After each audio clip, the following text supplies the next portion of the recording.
बुज़ुर्ग हो गए, तो उन लोगों पे ये मर्ज़ बहुत ज़्यादा। दोस्तों, सनस्ट्रोक या लू लगना गर्मियों की आमद है। औज़ु बिल्लाहि मिनश शैतानिर रजीम, बिस्मिल्लाहिर्रहमानिर रहीम।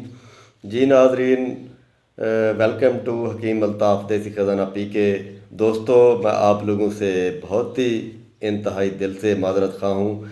काफ़ी अरसे बाद मेरी वापसी हुई है। बहुत ही अहम तरीन मसरूफ़ियात में मैं जो है ना मसरूफ़ रहा हूँ, जिसकी वजह से मैं आप लोगों से माज़रत चाहता हूँ।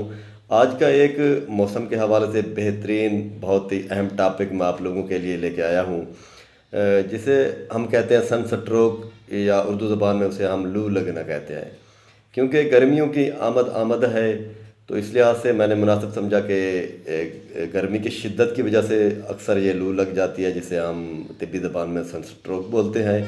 तो दोस्तों, आगे बढ़ने से पहले आप मेरे चैनल को सब्सक्राइब कर दें, साथ ही बेल आइकन के बटन को दबा दें, ताकि हर नई आने वाली वीडियो आपको तसलसल के साथ मिलती रहे।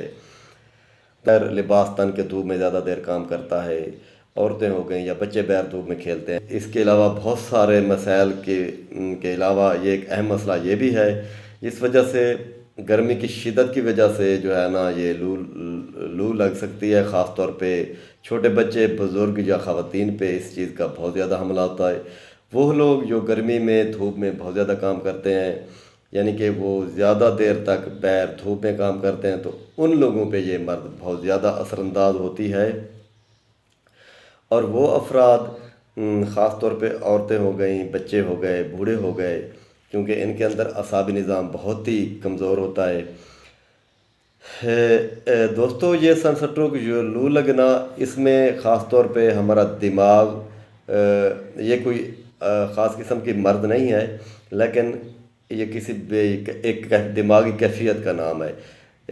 इसकी वजह से हमारा दिमाग और बाकी अज़ा जो है ना अपना काम करना छोड़ देते हैं, पसीना आना ख़त्म हो जाता है, मसाम बंद हो जाते हैं, दिल की धड़कन तेज़ हो जाती है, हाथ पाँव ऐसे अकड़ से जाते हैं, ऐसे इकट्ठे हो जाते हैं, और पट्ठे जो है ना अकड़ जाते हैं। इसके अलावा गुर्दे काम करना छोड़ जाते हैं।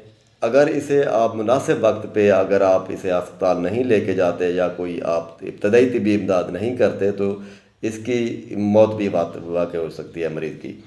तो लिहाजा इसके लिए दोस्तों इब्तदाई तिब्बी इमदाद ज़रूरी है। इसके अलावा आप अगर घर पे मरीज़ है तो क्या आप तो उसकी तिब्बी इमदाद कर सकते हैं, वो आपको मैं तफसील से बता देता हूँ। तो इसके लिए सबसे पहले आप लोगों ने क्या करना है कि अगर कोई मरीज़ बग़ैर जो है ना असरअंदाज होती है, सबसे पहले आपने लोगों ने क्या करना है कि मरीज़ को धूप से छाँव में लेके आना है, उसकी टांगें ऊपर करनी है और सर वाला हिस्सा नीचे करना है, टांगें वाला ज़्यादा ऊपर करना है, और आपने बर्फ़ की टकोर करनी है हाथ पाँव की, गर्दन की और माथे की। इसके अलावा आप इसे कोई जो है ना शिकंजबीन पिला दें, कोई ठंडा शरबत पिला दें। इसके अलावा दोस्तों आपने इसकी सनस्ट्रोक को गर्मी को तोड़ने के लिए इसके अलावा तरबूज एक बेहतरीन चीज़ है। यानी इलाज बिलग़िज़ा के हवाले से तरबूज बहुत अच्छा काम करता है। तरबूज खिला दें, फालसे का शरबत पिला दें, इसके अलावा आलू बुखारे का शरबत पिला दें, तो ये चीज़ें बहुत ही मुफीद हैं।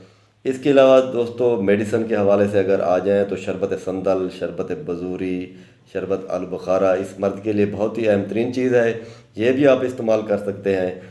तो दोस्तों, एक चीज़ का एहतियात करें कि सनस्ट्रोक बहुत ही ख़तरनाक चीज़ है। इसे आप आम लफ्ज़ों में जो है ना आम चीज़ ना समझें, इसकी वजह से मौत भी वाक़ हो सकती है। लिहाजा इसे आप ख़ास वक्त पे इसकी इब्तदाई तिब्बी इमदाद करें। इसके अलावा घर पे अगर मरीज़ है तो आप तरबूज इस्तेमाल कर लें, शरबत आलू बुखारा, शिकंजबीन ये आप इस्तेमाल कर सकते हैं। तो लिहाजा इसके अलावा आप किसी अच्छे मुआलिज के पास भी लेके जा सकते हैं। दोस्तों, मेरे लिए दुआ कीजिएगा। इंशा